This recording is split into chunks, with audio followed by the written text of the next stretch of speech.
So if we want to, for example, upgrade our warehouse, we also need furniture. So furniture is just useful all around. So getting started on this is really a good thing. And then later on, we can also sell furniture. We can also do other things for money. For example, we got like gemstones over there. It's not gemstones, silithium.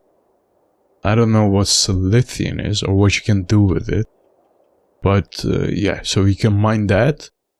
We can also get some clay. And with the clay, we can make pots, sell the pots, and get some money. But for now, we just have a carpenter. We got people working in our carpentry. So they're producing furniture. And that furniture is going to get used in the lavatories. Also, the temperature is rising. But we are surrounded by a lot of water. So they should be able to get a quick dip. So we got one hungry person. This is an immigrant. And he's coming all the way from over here. So of course, this track that he's walking makes him hungry. Or maybe he was already hungry before he came on this map. It might also be the case. And our lavatory is also built. And if you take a look here, our people are getting happier and happier. Because, you know, we're giving them the things that they need. We need to increase our fish output. Because it is stalling. We're not getting more fish. It is stuck at 70. But we need more fish. This is the most important.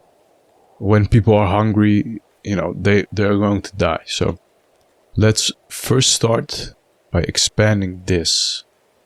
And this is going to be our new fishery. So it has expanded quite a bit. And it can employ 34 people. And if you build auxiliaries, the efficiency will increase and we will get even more fish. So build some auxiliaries along the coastline, along the shoreline over here. And there we go. So now this should be enough fish to feed a lot of people, and that's good. So we don't have to worry about fish for quite a while. And later on, what we might do if we expand the city over here, what we might do is we will just move this fishery all the way across here or something. That might also be a thing that we could do. So we got also a lot of odd jobbers, people without a job, and these can all work in this fishery. There we go. So we're gonna put this all the way up to 34, and I got an error, like we don't have enough workers. We got a small town going, so we got our services, we got some homes, we got a lavatory, we got a warehouse, a carpenter, janitor, globdine farm, and a fishery. The next step is to get a laboratory, but we need workers for a laboratory, and currently we're lacking people. So we need 40 more people to staff the current jobs in our town. And if we build a laboratory, we will need even more people to work in those laboratories. So we're gonna need around 20 people that are free, not doing anything, because usually a laboratory can man around 20 people. So one of the things we can do is we have built this fishery. We can reduce the amount of workers that work in here, but I don't want to do that because we need to stockpile food. Because, you know, I don't want people to run out of food. And also, when we have a lot of food stockpiled, we give the people happiness. So people will be happier. It makes sense because you give them a little bit of security for the future. So what we can do is there's still a couple of things that we haven't built. So for example, we can build markets, and we can also build shrines so they can practice their religion.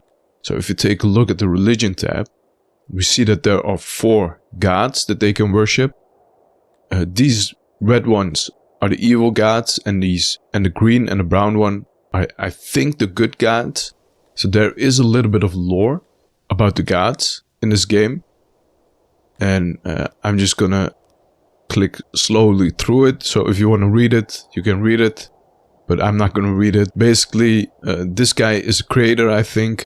This guy, I don't know what this guy... He's also a creator. And these are traders of these 2 gods. Or they try to bring them down. But I don't want to worship these 2 gods. So I don't know what happens if you deny these gods. Do those people go away? Do they stop believing in them and believe in the other ones? I don't know. We're going to deny the worship of these two gods. And then we're going to build, I think, only a shrine for now to Krator. Because Arturi only 6 people believe in. So, or worship him. So, we're not going to waste too much. So later on, we're going to build like huge temples. Also, we will build some little shrines in other places. So for now, we're going to just start with Krator. Like I said, don't start too big. Slow and steady wins the race, right? One thing we can also do is we can give them food stalls and markets. So what do food stalls and markets do? Food stalls distribute food. So they don't have to go all the way to the warehouse to gather food. They can just go to the stall and get food there.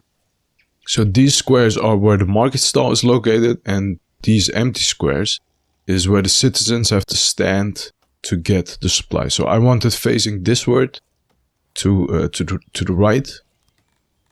And then we're also going to do the same with a market. And at a market, what they can do is they can gather other things. So let's place this correctly. So I want this one facing down. So at a market, they can gather other things. So for example, furniture. So we can give them access to different things. So if you take a look down here, we can give them stone. We can give them cut stone. We can give them fish. And these things are used to furnish their homes. So if you give them those things, you will also see their homes change because they're able to furnish their homes. So that's a pretty cool mechanic, I think. And then they will also be happier because if you take a look, this is of course a little bit of happiness. We can just allow them to get wood, and then it will constantly drain wood. So I don't want to do that yet. Let's just build a stable community